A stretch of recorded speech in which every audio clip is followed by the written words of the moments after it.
Radhe Radhe guys, welcome back to my channel. আজকে এসেছি দাদার শ্বশুরবাড়িতে। আজকে দাদার এঙ্গেজমেন্ট এবং বৌদির আশীর্বাদ হবে। তো চলো, বৌদির বাড়ি পৌঁছে গেছি। এসে বসে রয়েছি সবাই মিলে এখানে। তো গল্প গুজব করছে। ওখান থেকে এসে লস্যি দিল, লস্যি খেলাম। তারপরে দেখলাম বৌদির আশীর্বাদ শুরু হয়ে গেছে। আর বৌদিদের বাড়ির সামনে এই যে বড় একটা ঝিল আছে, তো বাইরেই দেখলাম কি সুন্দর ঝড় উঠেছে, তো বাইরে চলে আসলাম। দাদা আর বৌদির রেজিস্ট্রিও আজকে কমপ্লিট হলো। আজকে রেজিস্ট্রি করার কথা ছিল, তো পরে মালা বদল হলো।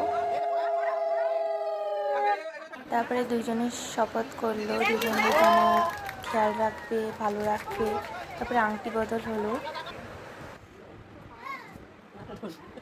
তারপরে কেক কাটলো। সব কমপ্লিট করে খাওয়া দাওয়া করে খাটের উপরে সবাই শুয়ে রয়েছি। তারপরে বাড়ির দিকে রওনা হলাম। ভিডিওটি ভালো লেগে থাকলে please like, comment, share and subscribe করে দেবে। Thanks for watching guys. Bye bye. Radhe Radhe.